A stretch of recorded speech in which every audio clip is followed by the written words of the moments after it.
Udah siap pantengin kita setengah jam dengan cerita unik dan menarik dari berbagai daerah di Indonesia? Oke deh, kalau gitu langsung aja ya, kita mulai yuk.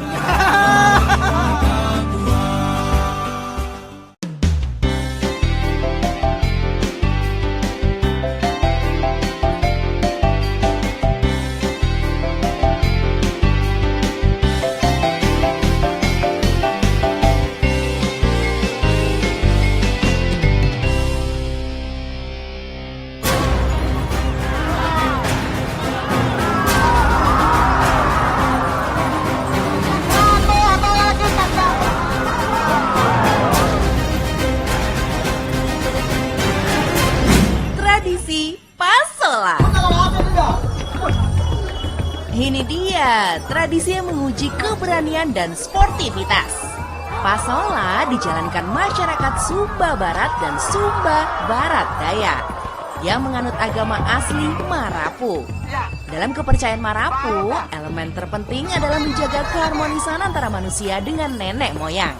Sebab arwah nenek moyang inilah yang akan membawa kesuburan dan juga kemakmuran bagi mereka.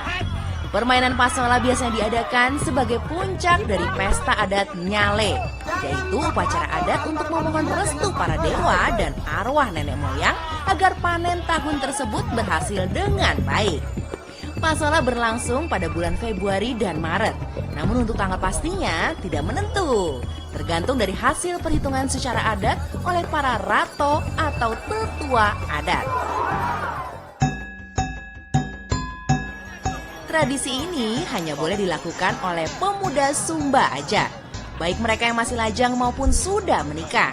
Tidak hanya menyiapkan mental dan fisik untuk berperang, para kesatria juga menyiapkan stamina dan kelayakan kuda. Hanya kuda berjenis Sandalwoods lah yang boleh berperang di Pasola. Selain itu, bukan cuma satria aja yang udah keren menggunakan atribut khas Sumba seperti kalabo dan kaleku. Tapi kudanya juga dihias dong, biar semakin nyentrik. Apa yang dipersiapkan buat perang? Ya tentunya mental ya yang dipersiapkan, kemudian ketahanan fisik orang maupun fisik kudanya mesti diperhatikan, dan tentu saja latihan untuk menghindari maupun melempar lembing. Tapi kalau misalnya nanti seandainya ada kejadian tidak menyenangkan gitu Kak ya, itu biasanya pada musuh-musuhan nggak sih Kak? Ya dalam pasola ini tentu nggak bisa dihindarin ya kita mengenai lawan maupun lawan kena sama kita. Tetapi itu memang sebuah risiko dalam pertempuran ini. Bahkan kami meyakini ketika terkena lembing kemudian berdarah, darah yang bercucur ke tanah itu justru menyuburkan tanah di tahun depan. Sehingga hasil yang kami hasilkan dari hasil pertanian akan lebih bagus. Kuda-kuda dalam festival ini akan dipacu kencang oleh dua kelompok yang berlawanan. Masing-masing kelompok terdiri dari 50 sampai 100 orang. Meski terlihat menyeramkan, lembing kayu berdiameter 1,5 cm ini dibuat tumpul kok. Jadi nggak begitu membahayakan bagi para peserta pasola. Keluarga Indonesia, sekarang saya udah ada di lapangan Bondokawango. Nih, pasolanya sedang berlangsung, di mana terdiri dari dua kubu yang terdiri juga dari beberapa kampung yang bertarung. Wah, nontonnya harus hati-hati ya. Kita harus sedikit melipir, takutnya nanti terkena dari tombak yang dilempar sama mereka. Ramai banget, seru. Pasola diselenggarakan secara bergiliran di 4 kampung Kabupaten Sumba Barat dan Sumba Barat Daya. Di antaranya Kampung Kodi, Kampung Lamboya, Kampung Wano Kaka, dan Kampung Gaura. Gimana keluarga Indonesia? Tertarik menyaksikan pasola secara langsung?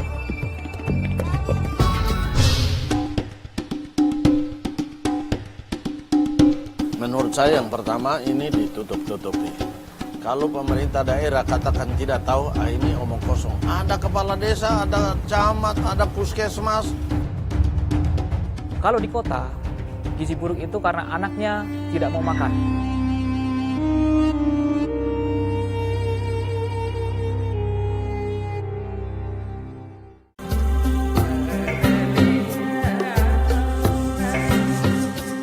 Papua, tanah daerah Mutiara Hitam yang begitu kaya dan mempesona.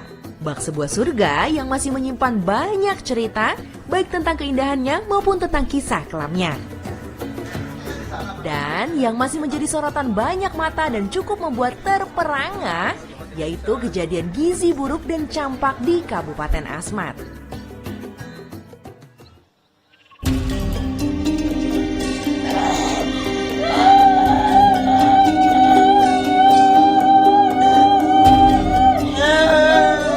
Di dalam gulungan kain putih itu terbungkus tubuh mungil Cornelia.